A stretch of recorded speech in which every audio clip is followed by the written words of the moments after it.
illa billah. Salatan wa salaman daiman ala syafi'ina wa maulana wa nabiyana Muhammad wa ala alihi wa ashabihi ajmain, amma ba'd. Dewan Hakim yang mulia serta hadirin wal hadirat yang berbahagia. Manusia dalam konteks keindonesiaan memiliki ragam agama, suku, dan bangsa yang berbeda-beda yang disebut dengan multikultural. Namun menyatu dalam sebuah kesepakatan kokoh yang disebut dengan Mitsaqon Ghalidho sebagai negara kesatuan Republik Indonesia. Keberagaman ini meniscayai lahirnya konsep hidup yang dapat menjamin keamanan, ketertiban, dan kesejahteraan, sebagaimana yang telah dicita-citakan oleh para pendiri bangsa dalam perumusan ideologi bangsa, yakni Pancasila dan Undang-Undang Dasar 1945. Realitas sejarah bangsa yang hingga saat ini kita rasakan dan alami dengan berbagai dinamika dan peristiwa serta kekurangan dan kelebihannya, bahkan diiringi oleh kemajuan pesat teknologi dan informasi yang merambah sangat cepat ke seluruh dimensi dan aspek kehidupan manusia, meniscayakan kepada kami untuk mengangkat judul syarahan 5 langkah merawat persaudaraan di tengah masyarakat multikultural. Kenyataan perbedaan atau keberagaman ini sejak 14 abad yang lalu telah dijelaskan dan disinyalir oleh Allah Subhanahu wa Ta'ala dalam Al-Quran surah Al-Hujurat ayat 13 yang berbunyi,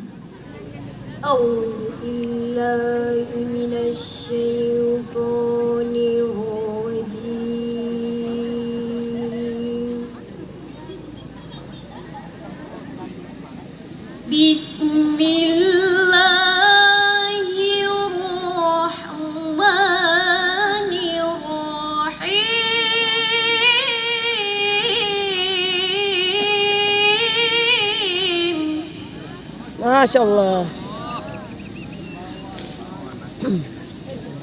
Ya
yang terkutuk dengan menyebut nama Allah yang Maha Pengasih lagi Maha Penyayang.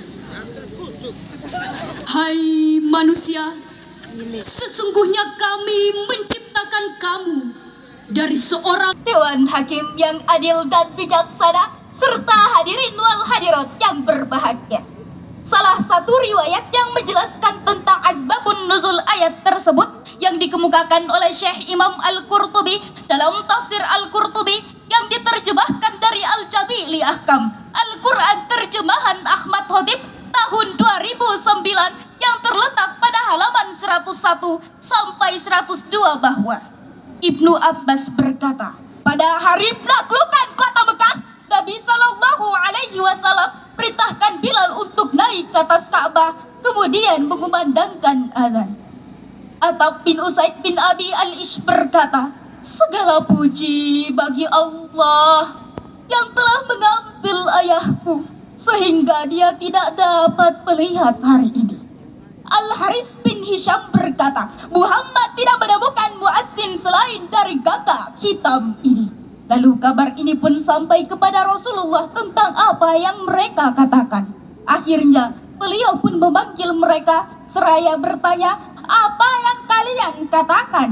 Lalu mereka pun mengakui percakapan tersebut.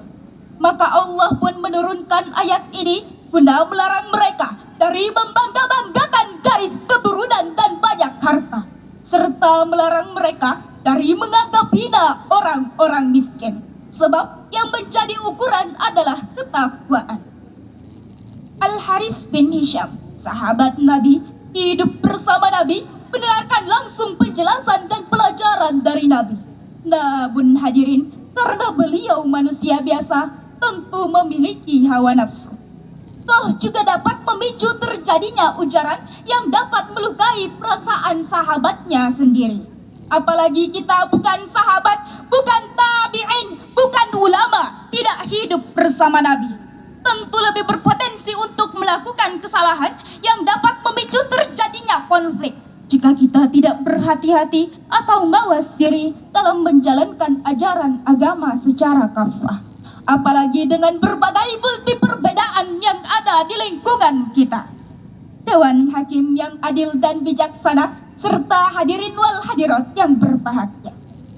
Makna Al-Quran Surah Al-Hujurat ayat 13 menjelaskan bahwa manusia memang berbeda satu dengan yang lain, baik dari jenis, suku, ras, agama, bahasa, dan bangsa, karena mempunyai nasab yang berbeda pula.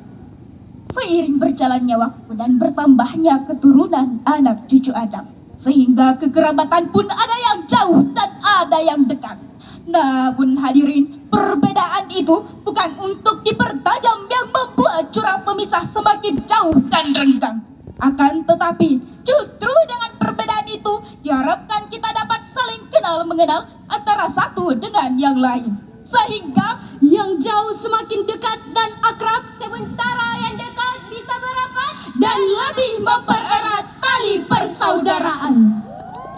Pemahaman dan penerapan ajaran Islam kafah harusnya menjadi sebuah keniscayaan sejati.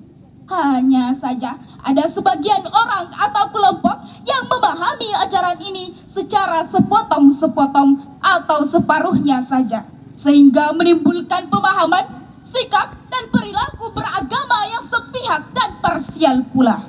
Akhirnya kemudian melahirkan ekstremis dan radikal, serta sekali sekuler atau liberal.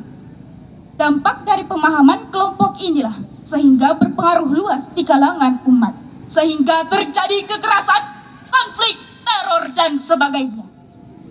Merawat persaudaraan merupakan langkah konkret yang berupa cara pandang, sikap, dan praktek perilaku dalam kehidupan bersama, dengan cara mengejawantahkan esensi ajaran agama yang melindungi martabat kemanusiaan dan membangun kemaslahatan umum berlandaskan prinsip adil, berimbang, toleran, dan menaati konstitusi sebagai kesepakatan berbangsa dan bernegara.